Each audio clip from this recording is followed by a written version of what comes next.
Assalamu alaikum friends, how are you all? I hope you all are fine. Welcome to YouTube channel English Literature. Today we are going to talk about a short story which is written by Saadat Hasan Manto entitled Toba Tek Singh. This story is considered as one of the best stories of Manto, in which we will examine Saadat Hasan Manto's satirical view of the partition of India and Pakistan, because Mantu was one of those who found event of partition maddeningly senseless. Mantu today is best known for his stories about partition, and his work Toba Tek Singh was published in 1955. This story is basically anti-partition short story and a post-colonial short story. Through this short story, the writer explores the theme of partition and its emotional and psychological effects on the human psyche. And through the protagonist of the story, named Bisham Singh, also known as Toba Tek Singh, he reveals the theme of struggle for identity and also reveals the displacement suffered by millions of partition's refugees. As I told you that Toba Tek Singh falls under the category of partition literature. So besides Mantu, there are two more important partition writers. Number one, Khushwant Singh, whose The Train to Pakistan is well-known work, and number two, Bapsi Sidhua. His Ice Candy Man, totally based upon the partition. Now let us again talk about something about Toba Tek Singh. Toba Tek Singh is a dark comedy. It is a satire, actually written in Urdu language. The context is after partition. The setting is a lunatic asylum in Lahore. The story is about the exchange of lunatics, including Muslims, Hindus, Sikhs, Anglo-Indians. So this is all about introduction. Let's begin our story. The story is set 2 or 3 years after the 1947 partition, when the governments of India and Pakistan decided to exchange lunatics. In a conference by the government, it was decided that the Muslim lunatics must be transferred to Pakistan and the Hindu and Sikh lunatics must be transferred to India. Let me read a passage for you from the text because it will be helpful for you to understand the narration of the story. So let's begin. 2 or 3 years after the 1947 partition, it occurred to the governments of the India and Pakistan to exchange their lunatics in the same manner as they had exchanged their criminals. The Muslim lunatics in India were to be sent over to Pakistan and the Hindu and Sikh lunatics in Pakistani asylums were to be handed over to India. It was difficult to say whether the proposal made any sense or not. However, the decision had been taken at the topmost level on both sides. After high-level conferences were held, a day was fixed for exchange of the lunatics. It was agreed that those Muslims who had families in India would be permitted to stay back while the rest would be escorted to the border. Since almost all the Hindus and Sikhs had migrated from Pakistan, the question of retaining non-Muslim lunatics in Pakistan did not arise. All of them were to be taken to India. Unquote. So this was the text I have read for you to understand the narration of the story. While reading the text, we see that we have a reliable narrator, but not omniscient, speaks as a Pakistani. And if you note that the tone of the story is a very deadpan, a factual, not judgmental presentation. It was detached tone. And when we see that the news of lunatics exchange reached into the Lahore asylum, then there was a state of confusion was created among the lunatics. We see that in the asylum there was a Muslim lunatic who used to read Zamindar, a name of the newspaper which is written in Urdu. He asked to another lunatics that what Pakistan was. Then the other lunatic replies, "Do not you know a place in India known for manufacturing cutthroat trousers?" Likewise, a Sikh lunatic asked another Sikh, "Sardarji, why are we being deported to India? We do not even know their language." The Sikh gave a knowing smile.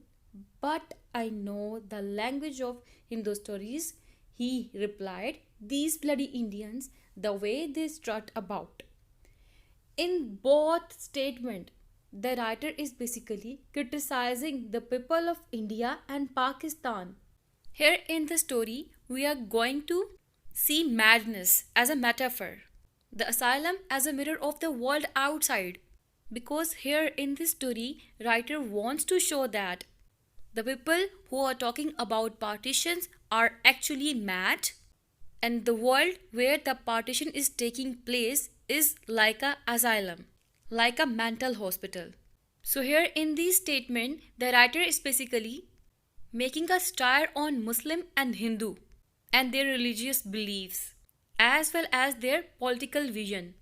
After this, we see in the story one day while taking bath, a Muslim lunatic yelled, Pakistan Zindabad, with the force that he slipped and became unconscious. And in the asylum, there was one madman who became more mad. Why? Because he was confused and puzzled between the conversation of partition, what is India and what is Pakistan, why India and Pakistan is divided. And after becoming more mad, he started to delivering speeches about Pakistan and India, even to want to get rid of this conversation or to avoid the issue altogether. He decided to climbing a tree. He climbed a tree and he claimed that I do not want to live in India and Pakistan. I am going to make my home right here on this tree. And then the writer mentioned an other Muslim, which is highly symbolic. He was a fat Muslim lunatic who was the part of Muslim League, and his name was Muhammad Ali. He considered himself Qaid-e-Azam Muhammad Ali Jinnah. And one day he proclaimed that he was none other than Qaid-e-Azam Muhammad Ali Jinnah. And taking a cue from him, a Sikh announced that he was Master Tara Singh, the leader of the Sikhs. And for this reason, a fight has begun between them. But before any harm could be done, the two lunatics were declared dangerous and locked up in separate cells. Have you noticed one thing? The writer mentioned every lunatic with his religion, with their religion, as Sikh lunatic, Muslim lunatic, Hindu lunatic, so on. Why the writer is claiming them lunatics? Because the division, the partition was made in the terms of religion. That's why writer is using Muslim, Hindu, Sikh with the lunatics. Then we see in the story there was a mad lawyer in the asylum who was cursing on the politics of Pakistan and Hindu. Why? Because he was in the Lahore asylum and Lahore is declared as the part of Pakistan, and his beloved who rejected him lived in Amritsar, and Amritsar declared as the part of India. So already separated persons are more separated by a partition. That is why the lunatic lawyer was cursing on the politics of India and Pakistan. After that, we see that there were two Anglo-Indians in the European ward. When informed the British were leaving, they spent hours together discussing the problems they would be faced with. Would the European ward be abolished? Would they get breakfast? Instead of bread, would they have to make do with measly Indians chapatis? Here we see that Anglo-Indian lunatics have their own problems. And then throughout the story, we see all lunatics were discussing about Pakistan and India. At the time, a person named Bishan Singh came in front of our eyes. Bishan Singh once had a huge property in Toba Tek Singh, place in Pakistan. He had been in the asylum for nearly 15 years and never spoke to anyone save some jumble mumblings such as Upar di, Gargar di, Annex di, Be Dhyana di, Mang di, Dal of the Laltan, and ऊपर दी गड़गड़ दी annex दी बेध्याना दी मंग दी dal of the government of Pakistan. He was often visited by his family and his daughter, who grew up to become a young woman, while he remained locked inside. However, since the violence post partition, they had not come. Bishan Singh kept asking everyone at the asylum as to which country gained Toba Tek Singh, but no one had any clear answer. One day he was visited by his old Muslim friend from Toba Tek Singh named Fazaldeen. He informed him that Bishan's family was safe in India and they were waiting for him to arrive in India. And he asked him to say salam to her daughter Roop Kaur, to his daughter Roop Kaur, Bhai Balbir Singh, Bhai Ragbir Singh, Bahan Amrit Kaur. During this conversation, Bishan Singh kept quiet and then he asked from the Fazaldeen that where is Toba Tek Singh? Let me quote it from the text.